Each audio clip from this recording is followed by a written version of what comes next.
Ce podcast est réalisé avec le soutien du Centre pour la cybersécurité Belgique.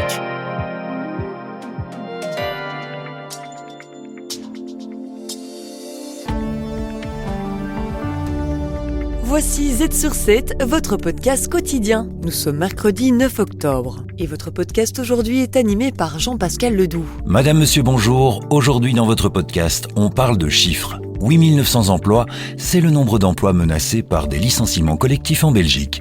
On vous explique ce problème avec Jérôme Aubertin, avocat en droit social à la STIB.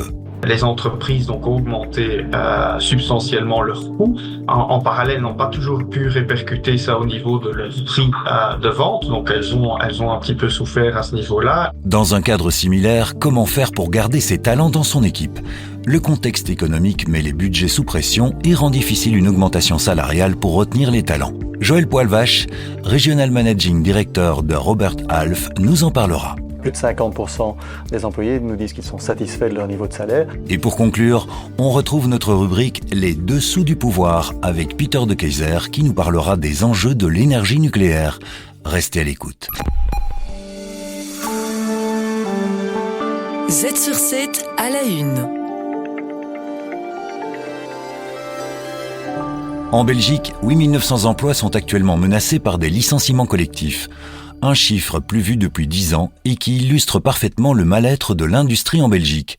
Entre janvier et septembre, 68 entreprises ont annoncé des restructurations condamnant plus de 8800 emplois, un record depuis 2014. Ces licenciements sont la conséquence directe de l'inflation. Jérôme Aubertin, avocat en droit social à la STIB.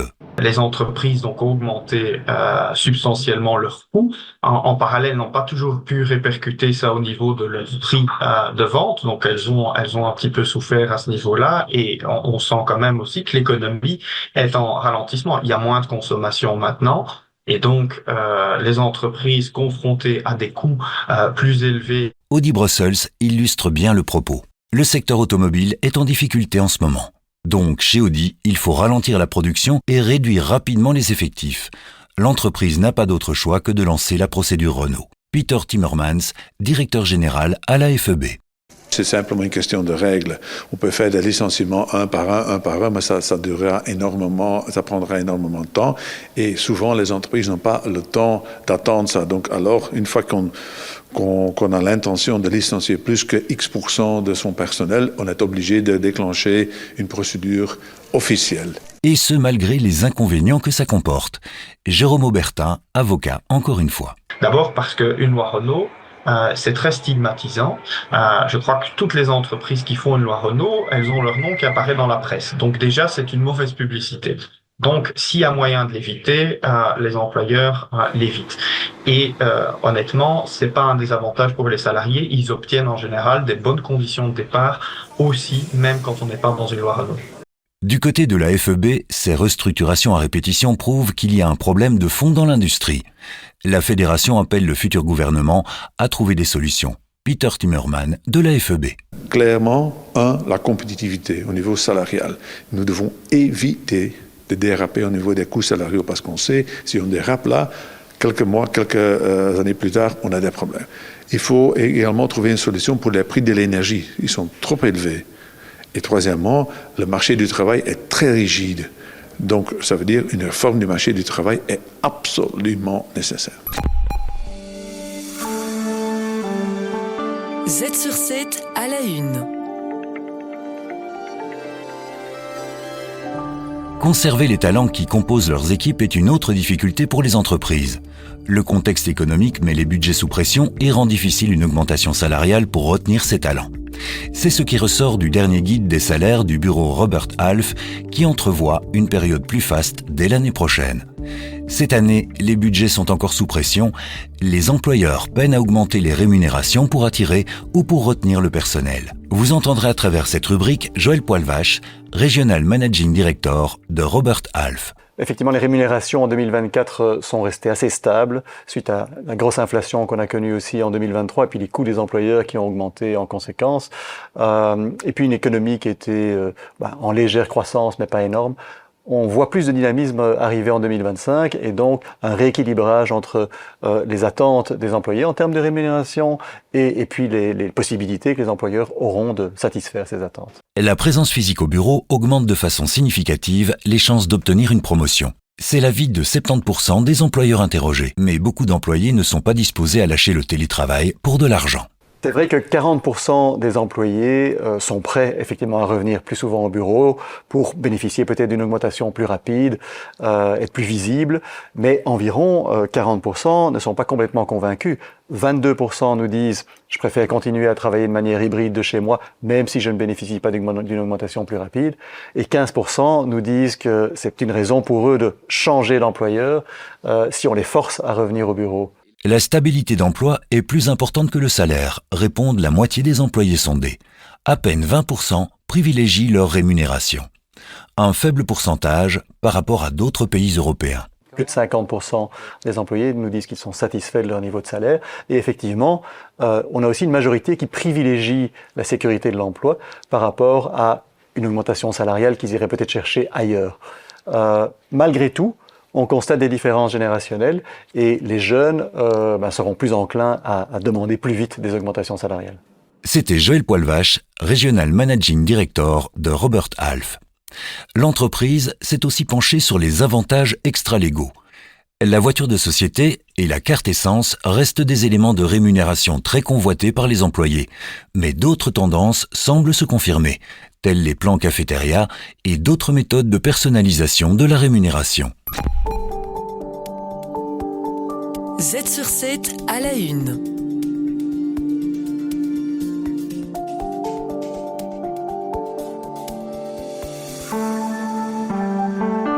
Tout n'est heureusement pas tout noir en Belgique. Notre secteur biopharma, par exemple, est parmi les plus performants.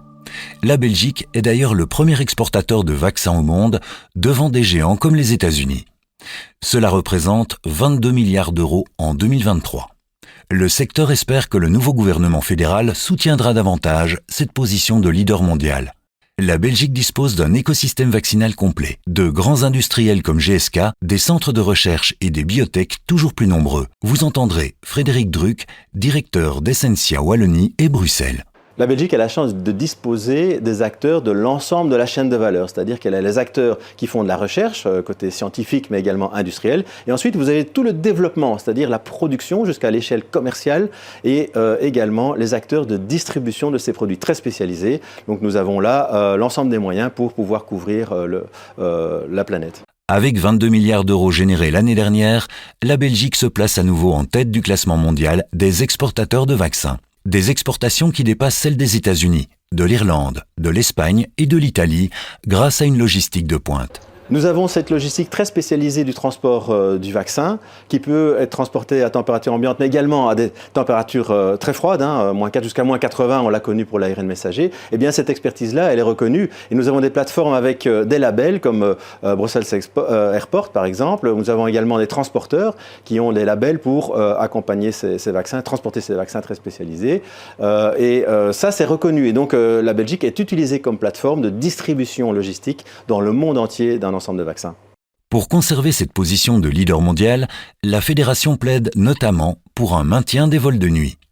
Essentia veut également maintenir l'exonération du paiement du précompte professionnel pour les chercheuses et les chercheurs. Donc nous demandons bien sûr aux autorités fédérales et régionales de continuer à maintenir cette incitation à l'innovation avec des incitants fiscaux entre autres au niveau fédéral, mais également toute la dynamique régionale en tant que support au développement de l'innovation. Sans oublier de stimuler la filière d'apprentissage. Vous avez entendu Frédéric Druck, directeur d'Essentia Wallonie et Bruxelles. D'après une récente étude de l'Observatoire de l'industrie pharmaceutique, il manquerait structurellement 1700 candidats par an sur l'ensemble de la Belgique.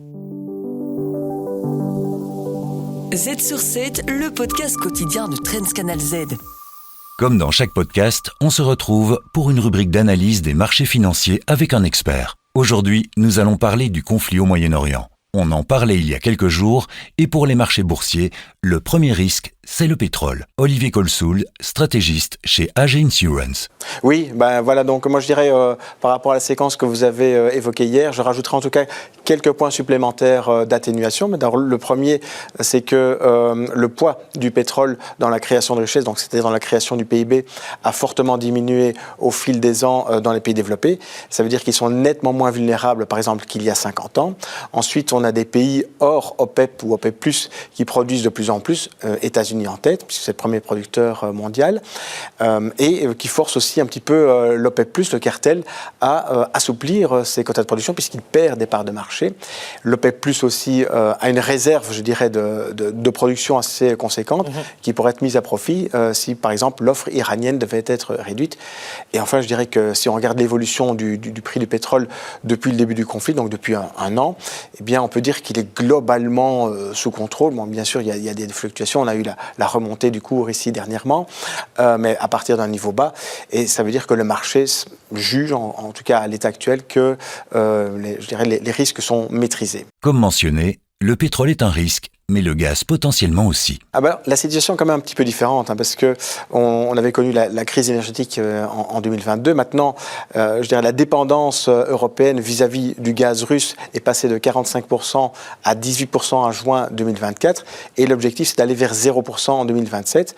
Si on regarde le niveau des réserves de gaz pour l'hiver, eh bien elles sont pleines, elles sont remplies, sont reconstituées.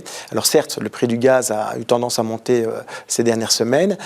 C'est peut-être dû aussi au fait que il y a un contrat de livraison par pipeline entre la Russie et l'Europe centrale via l'Ukraine qui risque de ne pas être reconduit. Ça concerne un volume assez faible. Et en plus, l'Union européenne a dit qu'il existait des alternatives. Alors bien sûr aussi, la situation au Moyen-Orient pourrait ajouter de la volatilité, en tout cas sur les prix internationaux, parce que la production locale de gaz pourrait éventuellement être affectée. Mais on n'est plus du tout dans le même cas de figure qu'il y a 2 ans, fort heureusement. Les dessous du pouvoir. Peter de Keyser, économiste et entrepreneur, fait le lien entre entrepreneuriat et politique.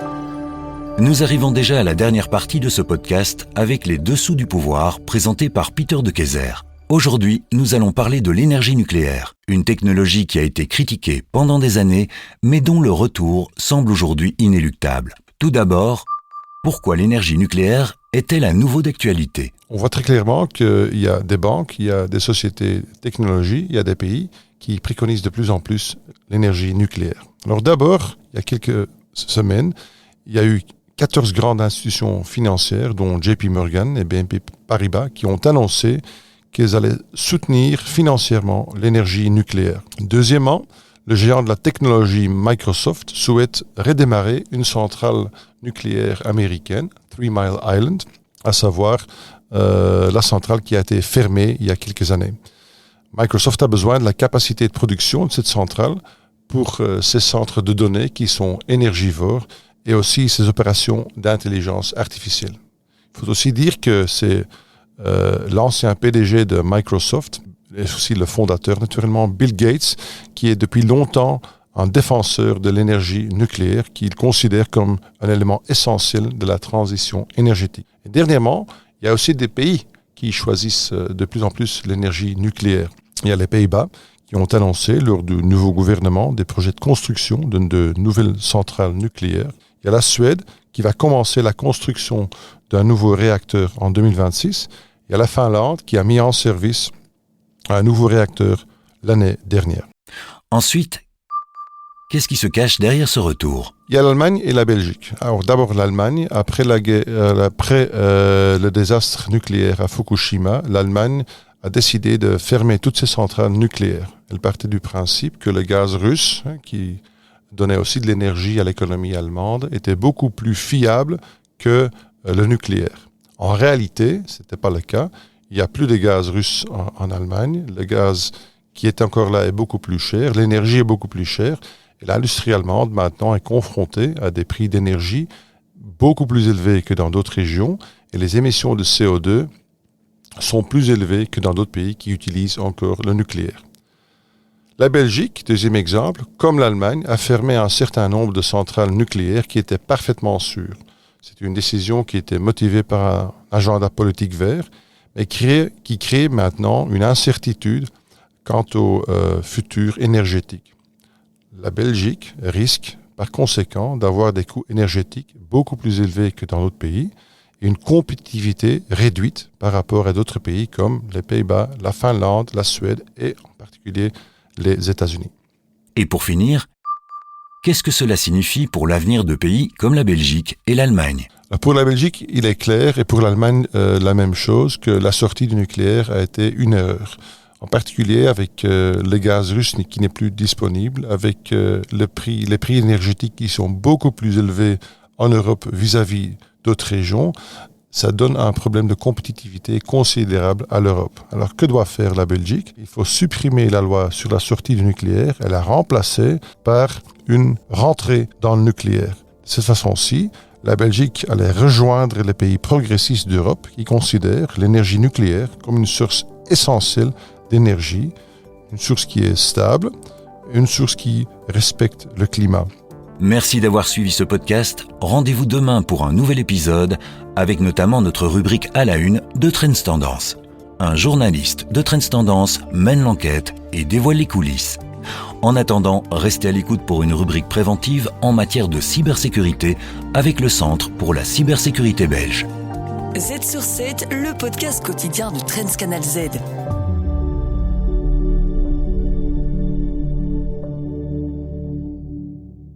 Le Centre pour la cybersécurité Belgique. Œuvrons ensemble à un avenir plus sûr dans le domaine de la cybersécurité. Je suis Cathy, du Centre pour la cybersécurité Belgique. Nous avons récemment reçu un appel d'un directeur de la communication d'une PME. Un vendredi soir, ils ont remarqué que la page Facebook de l'entreprise avait été piratée et qu'un concours avait été annoncé.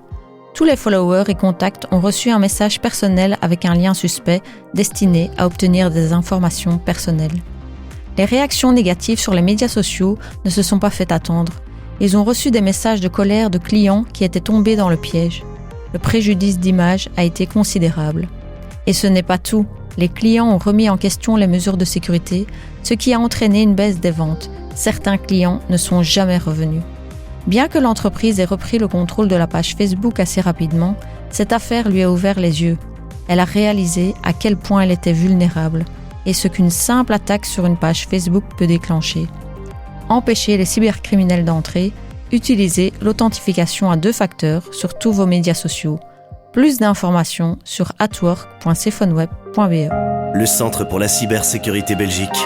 Œuvrons ensemble à un avenir plus sûr dans le domaine de la cybersécurité.